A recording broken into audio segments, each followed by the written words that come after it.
ሶላት ስንሰግድ የመጨረሻው ተሸሁድ ላይ ሳናሰላምት በፊት የምናደርገው ዱዓ በአማርኛ ማድረግ ይቻላልን? በአማርኛ አይቻልም፣ በአረብኛ ነው ማድረግ ያለብን። ካሰላመተን በኋላ ነው በአማርኛ የሚደረገው፣ ሶላቱን ያበላሸዋል ሲባል ስለሰማሁ ነው። ጀዛኩሙላህ ኸይር የሚል የሚሰግደው አካል ሰጋጁ አረብኛ ቋንቋ የሚያውቅ ከሆነ ሶላት ውስጥ የሚደረግን ዱዓ በአረብኛ ሊያደርግ ይገባዋል።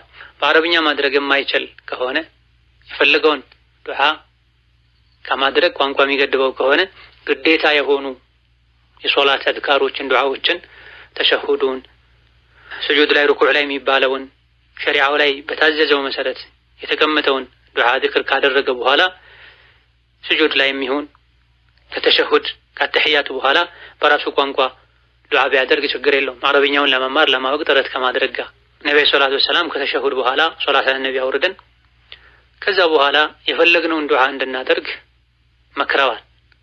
ثم ليتخير من الدعاء ما شاء ብላ ተሸሁዱን ከቀራ በኋላ ሶላት አለነቢ ካወረደ በኋላ ደስ ያለውን ዱዓ ያደርግ ብላ የሚያስፈልገውን ደስ የሚለውን ዱዓ ለማድረግ ቋንቋ የሚገድበው ከሆነ በራሱ ዱዓ በራሱ ቋንቋ ዱዓ ማድረግ ይችላል። በዚህ ቋንቋ እንጂ አስለምኑኝ አታናግሩኝ አላለም አላህ ተባረከ ወተዓላ። ፋቲሃ በአረብኛ መሆን አለበት፣ ተሸሁድ በአረብኛ መሆን አለበት።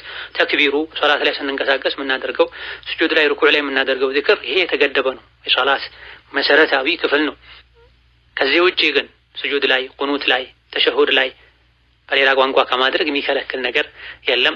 ሐዲሶችም በጥቅሉ እንደሚፈቀድ የሚጠቁሙ የሚያመላክቱ ናቸው። ከመሆኑም ጋር የከለከሉ ስላሉ ሙሉ በሙሉ አይቻልም ያሉ አሉ። ያለምንም ገደብ ይቻላል ያሉ ፉቃሃዎች አሉ። ለማይችል ሰው ይቻላል ያሉ ፉቃሃዎች አሉ።